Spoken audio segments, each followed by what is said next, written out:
চা সালো আগরতলানি করিংসা হোটেল কক্তমা থুমাইনি কুথুমুং খালাকিয়া কক্তমা থুমাইনি কুথুমুঙ্গ মানজাকা হাসিনি মন্ত্রী অকরা ডক্টর মানিক সাহা মানজাফাকিয়া কসাম মন্ত্রী অকরা তাবুনি MP Biplab Kumar Deb MP Rebati Tripura IPF তিনি আদং শুক্লাচরণ নওয়াতিয়া বিধান দেববর্মা আকর্ষণ কক্তমা থুমাইনি কুথুমুঙ্গ 2023 বিধানসভা চংমারিও বিজেপি বাই কথাই বাতাইনাই তৈ কাইবা আচুক থাयो বাতাरै হनै সাকা মন্ত্রী এনসি দেববর্মানি বসাজক 26 আশ্রম বাড়িও বাতাইনাই হনিব সাউইমানখা যিনি আইপিএফটির ইউথ চেয়ারম্যান এবং উপস্থিত আছেন আমাদের বিধান দেববর্মা যিনি আইপিএফটির স্পোকস পারসন উনি আমাদের মধ্যে উপস্থিত রয়েছেন। তো আমাদের মাননীয় মুখ্যমন্ত্রী আপনাদের সামনে কিছু গুরুত্বপূর্ণ আলোচনা আপনাদের সামনে তুলে ধরবেন।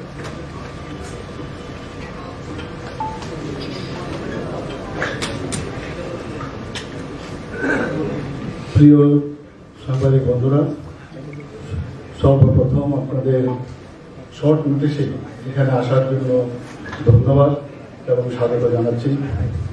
আজকে যে প্রেস কনফারেন্স মূলত একটা বিষয়ে এখানে আলোচনা হবে এবং আপনাদের মাধ্যমে আমরা সমস্ত ত্রিপুরাবাসীকে আমরা জানাতে চাইছি যে 2018-তে আমরা আইপিএফটির সাথে অ্যালায়েন্স করেছিলাম এবং সেই অ্যালায়েন্স একটা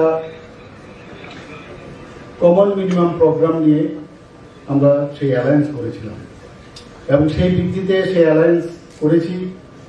আমরা নির্বাচনে প্রতিদ্বন্দ্বিতাও করি, আমাদের সরকারও গঠন হয়, তারপর সে আমাদের যে অ্যালায়েন্সের পার্টনার তারা আমাদের যে মন্ত্রিসভার সদস্য হয়।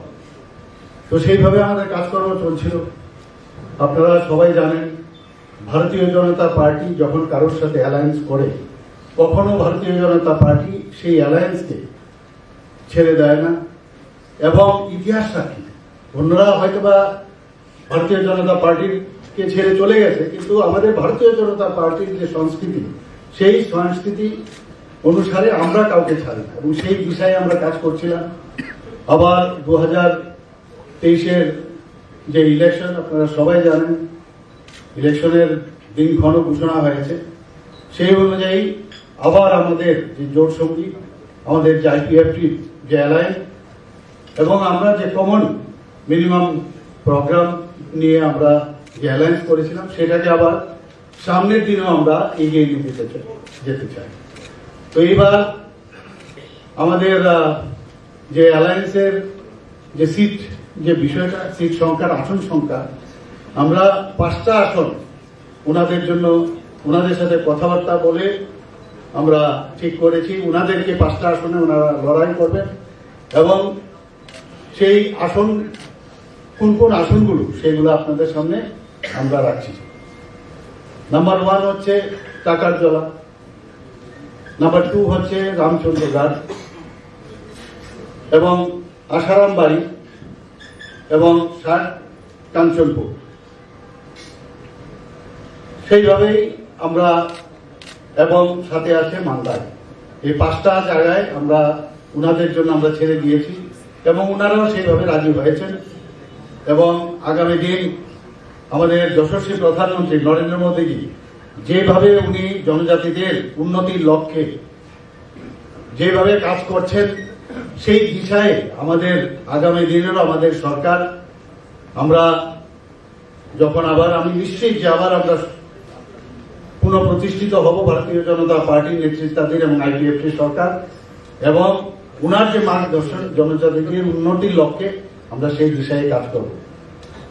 তো এই বিষয়টা আপনাদের সামনে রাখার জন্যই আজকে এখানে আপনাদের আমন্ত্রণ জানিয়েছি।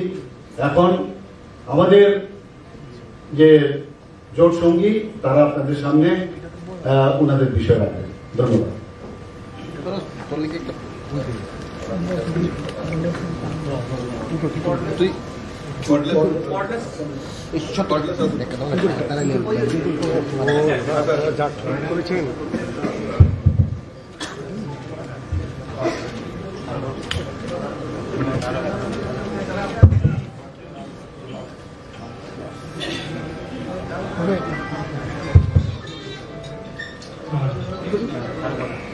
শুভ সন্ধ্যা।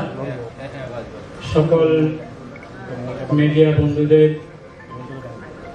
ধন্যবাদ জানাবো, কেননা আজকে আমাদের মূল্যবান সময়টাকে আপনারা সহযোগিতা করার জন্য। প্রথমে আমি ধন্যবাদ জানাবো আমাদের রাজ্যের মাননীয় মুখ্যমন্ত্রী শ্রী মানিক সাহা মহোদয়কে, এবং ধন্যবাদ জানাবো আমাদের প্রাক্তন মুখ্যমন্ত্রী তথা রাজ্যসভার মাননীয় সদস্য শ্রী বিপ্লব কুমার দেব মহোদয়কে, এবং ধন্যবাদ জানাবো আমাদের মাননীয় লোকসভার এমপি শ্রী রেবতী ত্রিপুরা মহোদয়কে, এবং ধন্যবাদ জানাবো আজকে আমাদের এই প্রেস কনফারেন্সে উপস্থিত ত্রিপুরা রাজ্যের ভারতীয় জনতা পার্টির রাজ্য কমিটির সভাপতি শ্রী রাজীব ভট্টাচার্য মহোদয়কে, এবং ধন্যবাদ জানাবো আমাদের সাথে উপস্থিত আমাদের আইপিএফটির রাজ্য কমিটির সদস্য তথা স্পোকপারসন শ্রী বিধান দেববর্মা মহোদয়।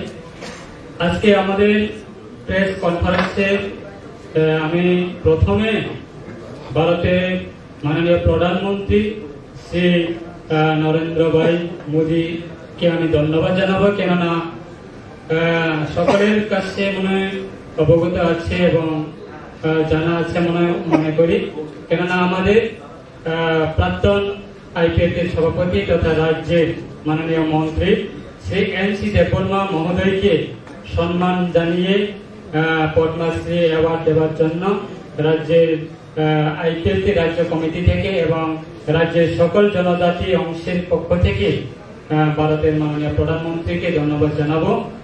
এবং আজকের এই প্রেস কনফারেন্সের মাধ্যমে আমি আইপিএফটির পক্ষ থেকে জানানো চাই, কেননা বিগত 2018-তে আমরা আইপিএফটি এবং বিজেপি জোট সঙ্গী হিসাবে আমরা বিগত 25 বছর বাম অপশাসন থেকে মুক্তি পাওয়ার জন্য, রাজ্যের জনগণকে মুক্তি দেওয়ার জন্য আমরা আইপিএফটি এবং বিজেপি সর্বশক্তি নিয়ে জনগণের উন্নয়নের স্বার্থে এবং রাজ্যের জনগণকে মুক্তি দেওয়ার স্বার্থে আমরা লড়াই করে জনগণ আমাদেরকে সহযোগিতা দিয়েছে এবং জনগণ আমাদেরকে আশীর্বাদ দেওয়ার জন্য আমরা বিগত 2018 বিধানসভা নির্বাচনে আমরা মেজর সংখ্যা নিয়ে আমরা রাজ্যের ক্ষমতাতে এসেছি। আজকে বিগত 5 বছর আমরা পূর্ণ হয়েছি এবং এই 2023-এ আমাদের আইপিএফটির সিদ্ধান্তে, আমার ব্যক্তিগত সিদ্ধান্ত না, আমাদের আইপিএফটিতে বর্তমান আছে আমাদের মন্ত্রী তথা আইপিএফটির সভাপতি শ্রী প্রেম কুমার রিয়াং মহোদয়ের নির্দেশে এবং আইপিএফটির রাজ্য কমিটির সম্পাদক শ্রী প্রশান্ত দেববর্মা মহোদয় ওনার নির্দেশে আজকে আইপিএফটি রাজ্য কমিটি এবং কেন্দ্র কমিটি নির্দেশে আজকে আমরা আইপিএফটি এবং বিজেপি জোটের মাধ্যমে আমরা প্রেস কনফারেন্স করছি, কেননা আসন্ন 2023 ত্রিপুরা বিধানসভা নির্বাচনে আমরা পুনরায় বিজেপি এবং আইপিএফটি জোটের মাধ্যমে আমরা লড়াই করার জন্য আমরা সিদ্ধান্ত নিয়েছি এবং এই সিদ্ধান্তকে আজকে আমরা আমাদের প্রেস কনফারেন্সের মাধ্যমে সকল সাংবাদিক বন্ধুদের মাধ্যমে আমরা রাজ্য জনগণের কাছে আমরা এটাই জানানোর জন্য আমরা প্রেস কনফারেন্স করেছি। তাই আমাদের যে সিদ্ধান্ত আজকে নিয়েছি, রাজ্যের 60টি বিধানসভা আসনের মধ্যে আমরা গত 2018 বিধানসভা নির্বাচনে আমরা আইপিএফটি 9টি আসনে আমরা লড়াই করেছি। সেই 9টি আসনের মধ্যে আমরা 8টি আসনে আমরা জয়ী হয়েছি এবং আজকে প্রেসের মাধ্যমে আমি জানানোর জন্য প্রস্তুত, আসন্ন 2023 বিধানসভা নির্বাচনের জন্য আমরা বিজেপি এবং আইপিএফটি জোট মাধ্যমে আমরা 60টি আসনের মধ্যে আমাদের আইপিএফটির 5টি এসটি রিজার্ভ সিটে আমরা লড়াই করব বিজেপি এবং আইপিএফটি জোটের মাধ্যমে। সেই 5টি আসনটি আমি ডিক্লেয়ার করব।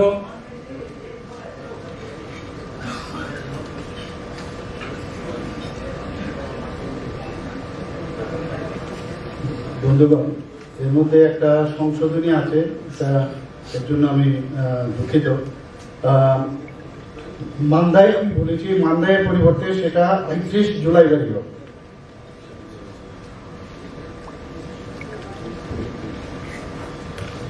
ধন্যবাদ আমাদের মাননীয় মুখ্যমন্ত্রী মহোদয়কে। আমাদের 5টি আসনের মধ্যে রয়েছে 24 রামচন্দ্রগড়, 12 তাকারজলা, 60 কাঞ্চনপুর এবং 38 জোলাইবাড়ি আর 26 আশ্রমবাড়ি। এই 5টি আসনে আমরা আইপিএলটি এবং বিজেপি জোটের ক্যান্ডিডেটের মাধ্যমে আমরা আইপিএলটি এবং বিজেপির যারা বিরুদ্ধে আছে তাদের বিরুদ্ধে আমরা আইপিএলটি এবং বিজেপি জোটের মাধ্যমে আমরা প্রতিদ্বন্দ্বিতা করব। এবং সাথে আমি আরেকটি আপনার মাধ্যমে আমি রাজ্যের জনগণের কাছে আমি একটা শুভ সংবাদ পৌঁছানোর জন্য আমি চেষ্টা করব। কেননা এই 2023 বিধানসভা নির্বাচনে আমাদের ভারতের মাননীয় প্রধানমন্ত্রী ওনার আশীর্বাদে আমাদের 26 আশ্রমবাড়ি অ্যাসেম্বলি কনস্টিটিউয়েন্সিতে আমাদের রাজ্যের প্রাক্তন মন্ত্রী তথা আইপিএলটির প্রাক্তন সভাপতি শ্রী এন.সি. দেববর্মা মহোদয়ের তাইনের নেতৃত্বে, তাইনের সহযোগিতায়, তাইনের আশীর্বাদে আমরা 2018-তে যখন বিধানসভা নির্বাচনে ক্ষমতায় এসেছি, আজকে সেই জিনিসটাকে লক্ষ্য রেখে শ্রী এন.সি. দেববর্মা মহোদয় ওনার স্ত্রী, ওনার ডটারকে আমরা আইপিএলটি এবং বিজেপি জোটের মাধ্যমে আমরা ওই 26 আশ্রমবাড়ি অ্যাসেম্বলি কনস্টিটিউয়েন্সিতে নির্বাচিত করেছি এবং উনি কন্টেস্ট করবে এবং সেই প্রপোজালকে এবং ভারতের প্রধানমন্ত্রী শ্রী নরেন্দ্র মোদী মহোদয়ের ওনার প্রপোজালকে আমরা আইপিএলটি রাজ্য কমিটির মাধ্যমে এবং রাজ্যবাসীর মাধ্যমে আমরা ধন্যবাদ জানাবো। এত আমাদেরকে আশীর্বাদ দেওয়ার জন্য এবং এত আমাদেরকে সহযোগিতা দেওয়ার জন্য আমরা আইপিএলটি তরফ থেকে পুনরায় আমাদের ভারতের প্রধানমন্ত্রী শ্রী নরেন্দ্র মোদী ভাইকে আমরা ধন্যবাদ জ্ঞাপন করছি। এবং আমার বক্তব্য, ওনার নাম জয়ন্তী দেববর্মা, উনি আশ্রমবাড়ি 26 আশ্রমবাড়ি অ্যাসেম্বলি কনস্টিটিউয়েন্সি থেকে কন্টেস্ট করবে আগামী 2023 বিধানসভা নির্বাচনে। বাকিটি ধন্যবাদ। বাকিটি পরবর্তীতে ঘোষণা করব।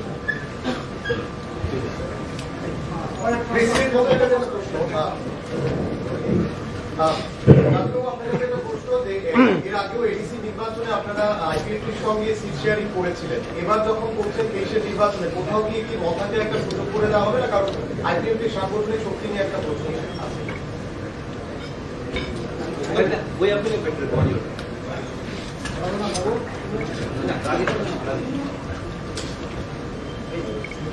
দেখুন, ভারতীয় জনতা পার্টি চায় এই রাজ্যের জনজাতিদের বিকাশের মাধ্যমে এই রাজ্যের সার্বিক উন্নয়ন সম্ভব। আর আমাদের সরকার আসার পর আমরা জনজাতি বিকাশের জন্য বিভিন্ন পরিকল্পনা, আমি সৌভাগ্যবান, আমি 2 মুখ্যমন্ত্রী আমার পাশে বসে গেছে, একজন প্রাক্তন, একজন বর্তমান, দুইজনেই আমাদের এই রাজ্যের জনজাতিদের বিকাশ হোক, ডেভেলপ হোক, সেই লক্ষ্যমাত্রা রেখে কাজ করছে। আর আজকে যখন আইপিএফটিও আলাদা ত্রিপুরাল্যান্ডের কথা বলেছিল, এই 5 বছরে আমরা একসাথে সরকার আমরা পরিচালনা করেছি, কোথাও একদিনের জন্য আমরা ত্রিপুরাল্যান্ড, আলাদা ত্রিপুরাল্যান্ড নিয়ে আমরা কথা বলি। ঠিক সেই রকম গ্রেটার ত্রিপুরাল্যান্ড হোক এই ত্রিপুরা রাজ্যে, সেটাও কিন্তু ভারতীয় জনতা পার্টি সমর্থন করে। তো কাজেই আমরা চাই সবাই এই জনজাতির উন্নয়নের জন্য কাজ করতে। আমাদের সরকার আগামী দিন আইপিএফটি এবং বিজেপি জোট মিলে এই ত্রিপুরা রাজ্যের জনজাতিদের বিকাশের জন্য কাজ করবে। শুক্লাবাবু, আপনাদের ত্রিপুরাল্যান্ডের দাবি কি এখনো রয়েছে? কারণ আপনাদের জোট শরিক বলছে যে সেপারেট দাবি তারা সমর্থন করেন না, আগেও করেননি, আপনারা কমন মিনিমাম প্রোগ্রাম বানিয়েছিলেন। তো আপনাদের ত্রিপুরাল্যান্ডের দাবিকে কতটুকু অনড় রয়েছেন? ধন্যবাদ। দেখো, একটা রাজনৈতিক দল হিসাবে আমরা পরিচিত রাজ্যের জনগণের কাছে।